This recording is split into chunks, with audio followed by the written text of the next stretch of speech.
Okay, class, who wants to play some Pokemon Comp?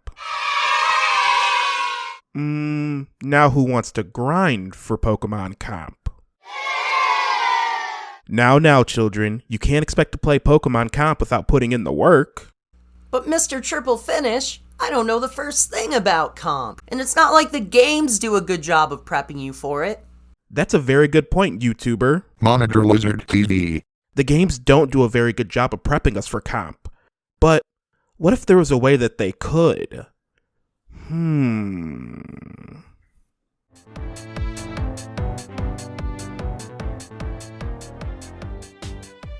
Before delving into how Pokemon games could better prepare players for competitive play, let's review some fundamental competitive basics: EVs, IVs, abilities, and natures.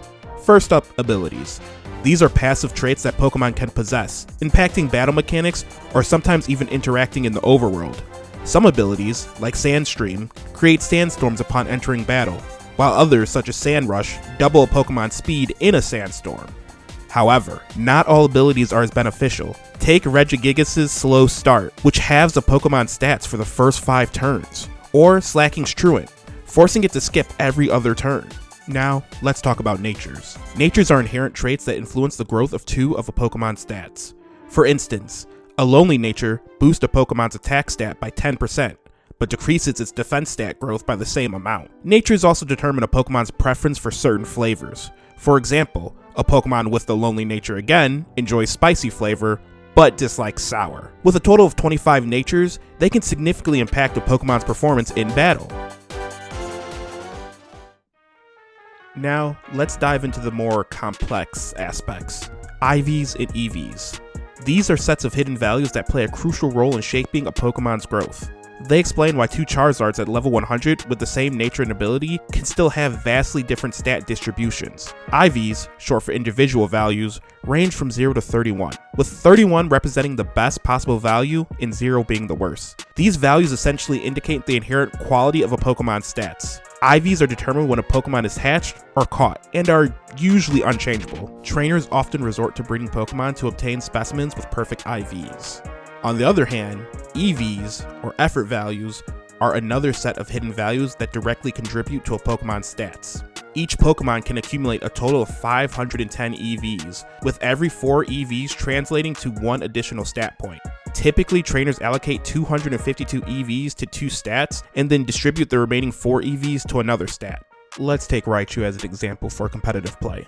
Raichu is known for excelling in special attack and speed, so it's wise to invest 252 EVs into special attack and another 252 into speed to maximize its potential. You could then allocate the remaining 4 EVs into its defense to provide a slight boost. However, some Pokemon like Donphan benefit from distributing their EVs across multiple stats.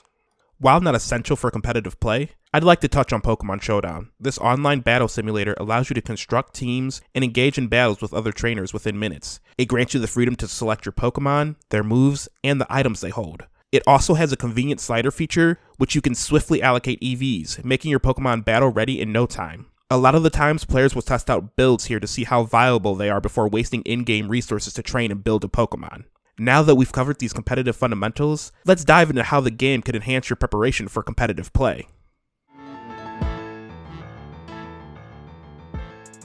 So before we start, I just want to make it clear that I'm not a game designer, and I'm not suggesting I know better than Game Freak themselves. These are simply some ideas I've brainstormed. My primary proposal involves reimagining the roles of badges and how EVs are earned. In the early games, specifically generations 1 through 3, badges not only granted access to HM moves and ensured obedience from certain level Pokemon, but they also provided stat boosts. My idea is to incorporate EV distribution into the badge system. After each gym battle, players will receive a set number of EVs to allocate to their Pokemon, allowing them to customize their team as they progress through the game. For instance, after defeating a gym leader, players could receive 64 EVs to distribute among their captured Pokemon. By the time they reach the Elite Four, they would have accumulated all 510 EVs, providing them ample opportunity to experiment with various Pokemon builds throughout their journey. But how would players assign these EVs? Well, picture this, a slider similar to the one on Showdown, but with a twist. After selecting the distribution, players would witness a brief animation of their Pokemon undergoing training at the gym. For example, boosting speed might show the Pokemon running on a treadmill, while enhancing physical attack could depict the Pokemon using a punching bag. The interactive approach would add depth to the EV distribution process and immerse players in the training aspect of Pokemon. It's not sufficient for gyms to solely provide EVs. They should still reward players with TMs, but also distribute items to reset Pokemon EVs as well. Imagine this scenario. During the last gym battle, you realize your Snorlax would be better suited as a defensive wall, while you want your Blaziken to become your lead physical attacker. Thanks to the gym you just beat, you receive candies to reset EVs. Now you can redistribute them to your Pokemon in a different manner to test out your new strategy going forward. Furthermore, gyms should offer battle items to players. Many of the most effective battle items are typically locked until post-game, which can be unfair to new players eager to experiment with them before diving into competitive play. For instance, after defeating a gym leader, players could receive battle items like leftovers, mimicking strategies observed during the battle. Implementing this change would provide players with early access to commonly used battle items and encourage experimentation with different strategies right from the start of the game. Apart from altering how EVs are distributed, I propose changing the difficulties and playstyles of NPCs and gym leaders.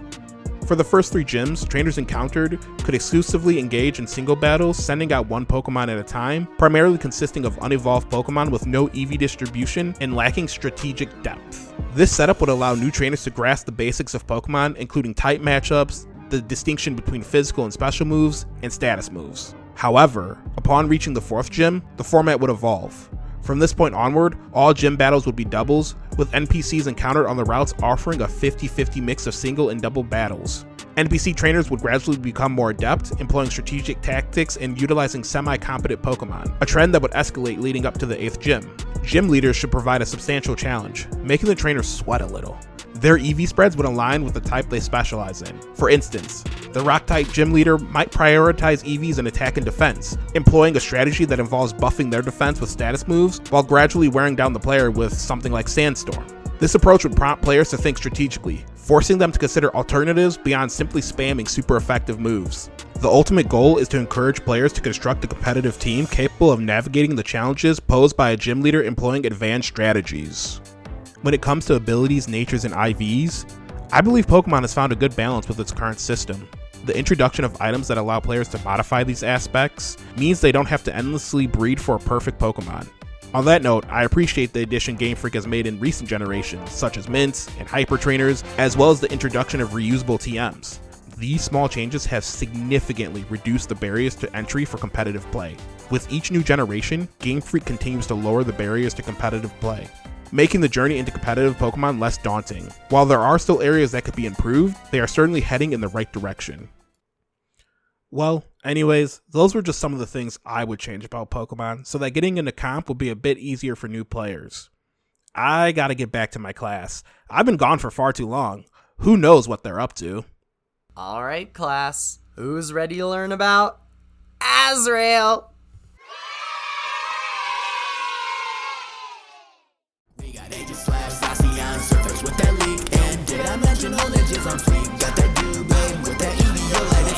Swords of Justice, you know she was busted.